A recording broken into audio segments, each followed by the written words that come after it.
Hi everyone, this is Rabbi Malik.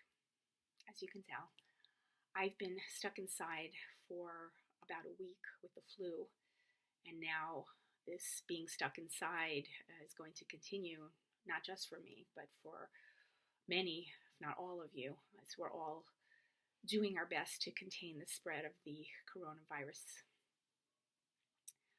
Understandably, many of us are worried about our own exposure to disease as well as the health and well-being of our family members and our friends.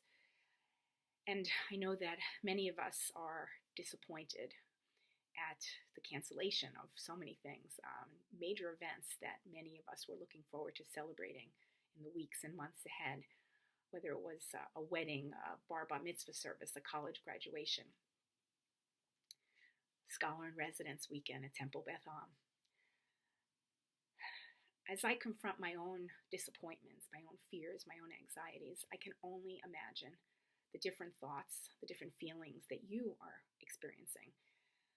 I know that every individual is reacting to this global health crisis in his or her own unique way.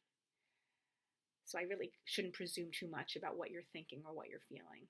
But presumably we are all doing our best to stay physically healthy and safe by washing our hands frequently, by maintaining social distance, taking other health precautions. However, keeping our distance in a physical sense does not necessarily mean that we have to be disconnected from each other completely. Keeping our distance in a physical sense shouldn't stand in the way of us trying to connect to each other in other ways, in spiritual ways, in virtual ways. Now, obviously, I'm going to have to take this opportunity to get out of my own comfort zone. I'm going to have to overcome my technophobia. So do stay tuned for notifications about Zoom and other ways for us to provide some weekday minions this week. For now, I offer this video as my way of reaching out to you in a virtual sense. Now, I do know and I acknowledge that davening and Torah study are not the only ways to find solace during times of crisis. But these Jewish ways of connecting have been around for a long time, and they have spoken to me for a very long time as well, but more loudly than usual over the past few days. Just this morning, while reciting the psalm for Sunday, Psalm 24 is a psalm that many of you have recited with me in person on Sunday morning minyan, at Sunday morning minyan, as well as during weekday holiday Torah processions. We sing this, but the words really popped today. And I read, Mi ya'aleh behar Hashem, u'mi yakum bimkom kodsho, niki chapayim uvar levav. Who may ascend the mountain of Hashem? Who may stand in God's holy place? One who has clean hands and a pure heart. Niki kapayim uvar levav. Well, there's no need for me to connect the dots between this psalm and our current need to wash our hands incessantly or use Purell. That is, if we were able to get some before the stores ran out. But that's not all. Yes, I saw news headlines in today's psalm, but there were also some words and themes from yesterday's Torah portion, Parashat Ki Tissa, that I couldn't help but connect to the coronavirus pandemic. This is the parsha we were supposed to read in public in shul yesterday. And at the beginning of the parsha, God orders a census to be taken of Bnei Israel, of the Israelite people, and then says that the counting has to be done by using a half shekel coin rather than by counting people directly. Why? Well, all the Torah says is in order that no plague may come upon them. V'lo yihiyeh vahem negef bifkodotam. Somehow the counting in person would lead to a plague. Now, I'm not suggesting right now that the coronavirus is being meted out to us as a punishment by God for counting people or for any other infraction. Still, the word negef was a word I couldn't merely gloss over. Negef or not, as you may know, there is a Jewish custom not to count people directly by enumerating them. And some of you have been with me in the chapel or the sanctuary at Temple Beth Ahm when trying to ascertain whether or not we have 10 people for Kaddish or other parts of the service where we need 10, like the Baruch Hu. what do? Well, I never count 1, 2, 3 by counting people. Instead, I use the blessing that has exactly 10 words. So this is a way of indirect counting. Baruch atah Hashem Eloheinu melech haolam hamotzi lechem min haaretz. And if you are haaretz, you are the one who comes in as the 10th. Boy, is everybody happy. Now, sadly, who knows when, if the next time we'll be able to do this in person. Hopefully sooner rather than later, God willing. Back to Parashat Ki Tissa, yesterday's Parsha. Just as the beginning of the Parsha featured a word that seemed very connected to our current situation, so too did the end of the Parsha. At the very end of Parashat Ki Tissa, the Torah describes Moshe Rabbeinu, our teacher Moses, as he comes down from Mount Sinai, just after he receives the second set of tablets. And Bnei Israel, they see that the skin of Moshe's face is shining, is radiant. Karan or panav. It's the same Hebrew word that's used for horn, which is why there's that crazy rumor that was going on for millennia about Jews having horns.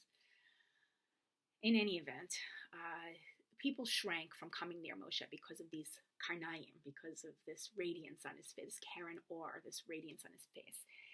So Moshe had to put on a mask called a masveh. Now, I use the term mask for the first time ever in translating this word. The Hebrew word is masveh, mem samech vav he. And most translations that I have seen or had seen until yesterday was the English word used for masveh is veil, that Moshe would put a veil on his face. Last pasuk here, it says the Israelites would see how radiant the skin of Moshe's face was, and Moshe would then put the masveh back over his face until he went in to speak with God. So only God would be able to, and Moshe would be able to communicate face to face without the masveh.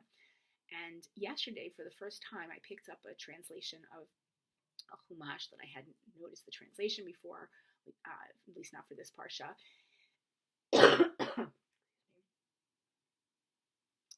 And the translation was mask. I certainly don't need to connect these dots for you. But I have to say that the part of the Parsha that most loudly spoke to me in light of the coronavirus pandemic was the story that's bookended by these references to plague, Negev, at the beginning of the Parsha, and masveh, veil or mask, at the end of the Parsha. I have to thank my colleague, Rabbi Abe Friedman, for some of his insights. So what do we see in the heart of this Parsha? It's the very famous story, the challenging story of Chet HaEgel, the sin of the golden calf. It was just over a month after receiving the 10 Commandments and the rest of the Torah at Mount Sinai, including the commandment not to worship idols, that Bnei Israel, they approach Moshe's brother Aharon to make them an idol. Moshe is absent. They don't know where he is. They don't know when he's coming back, if he's coming back. And so Aharon concedes and makes them an idol. And when God sees the people praying, when he sees them dancing and cavorting before the golden calf, he wants to destroy them. So Moshe, fortunately, talks God off the ledge. But Moshe himself becomes furious when he sees with his own eyes how Bnei Israel are behaving. What does he do? He smashes the tablets to the ground. Now, what does the Torah do? In setting up this story of the golden calf, the Torah points to fear and uncertainty in our ancestors' hearts.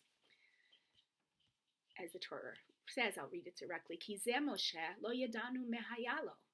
This Moshe, this Moses, we don't know what became of him. As the entire world faces the spread of the virus, uncertainty is one of the many feelings that we are experiencing. We have no way of knowing when we're going to be able to gather together again as a community in person, or when other aspects of our lives might return to normal. We have to get used to this new normal. And in a sense, we face some of the same fears that Bnei Israel wrestled with in this Parsha that was supposed to have been read in shul yesterday.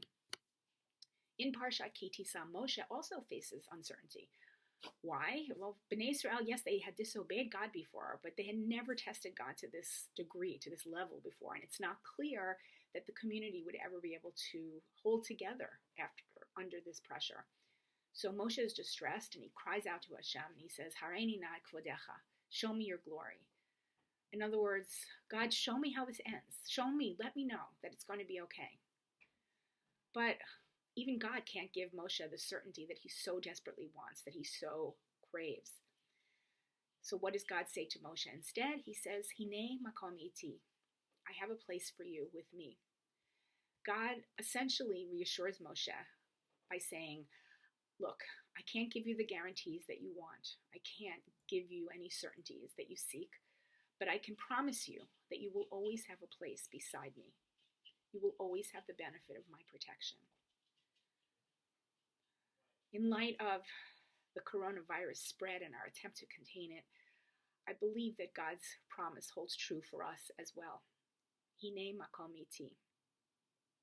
I have a place for you with me. I truly believe that God is watching out for each and every one of us. And I pray that we are watching out for each other and continue to reach out for each other and perhaps even increase our watching out for each other as well as the days and weeks progress. Our community of Temple Beth Ahm is not just a building. Our community remains a spiritual home, even when we're physically distant from each other. And I pray that we can all do our part to make this virtual space our home, even while we weather this storm. And I do look forward to connecting to you again later this week. In the meantime, wash your hands often. Try not to panic.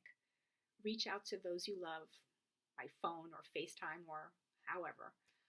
And if all else fails, if you have any left, eat the hamantashen or other goodies from your TBA Purim baskets. Know that I'm thinking of you, that the lay leadership is thinking of you, that we are thinking of each other.